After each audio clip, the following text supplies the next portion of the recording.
right, I think I'm ready. Okay, now we're going to center, so I would think probably I'm going to start my first birdhouse probably right about here.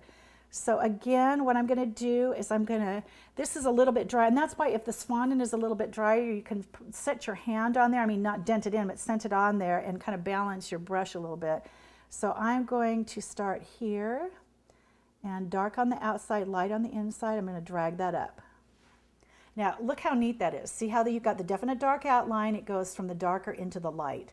Again, I'm going to pick up a little bit of color.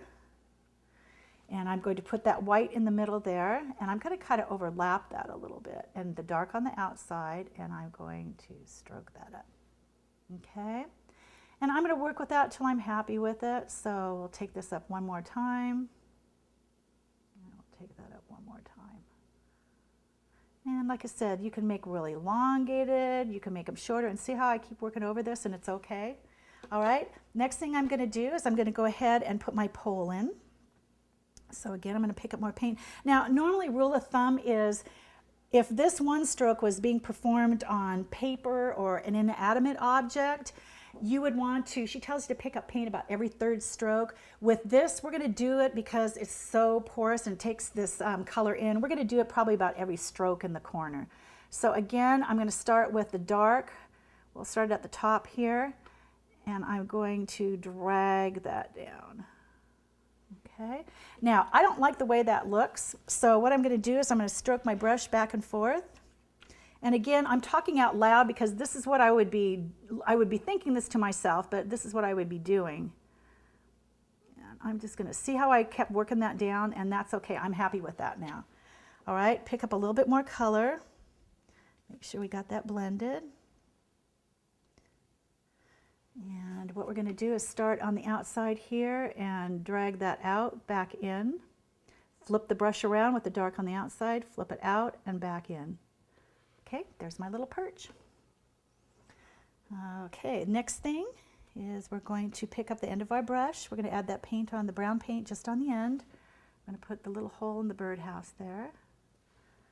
Okay, perfect. We'll wipe that. Now make sure you wipe that off because I've dotted my face with the loaded paintbrush.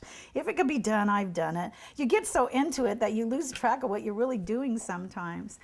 Okay, now I want to make sure too that because I'm on a slanted board, I want to make sure that I'm keeping straight. Now if you ever notice birdhouses too, there's no such thing as a perfect birdhouse. If they've been out there long enough, they're bent, they're warped, they're messed up, they're birdhouses.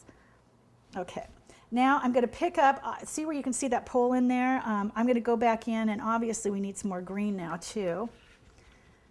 And if you stay in the same place, like I said, when you first start this out, mark your colors, because otherwise if you look at this, it's kind of hard to tell which color is which. Or sometimes what I'll do is I'll take the color and drag it out so you can see it more defined on the plate as far as what it is. Just whatever works best for you. So again, some white and some green, and I'm going to bounce that on here, and I'm just going to kind of fill that in there. Okay, see, that's better. Now, let's go ahead and stick the moss on there first while we've got the green loaded up. You don't want to have to keep cleaning your brush unnecessarily, kind of figure out what you need. And then we're going to start here and see how I'm just bouncing that out really lightly and bringing that up.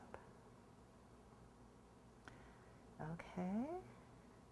Now, I see that's a little bit dark, so again, just go in, and pick up some white, and very lightly bounce some white into that. See how that broke that up?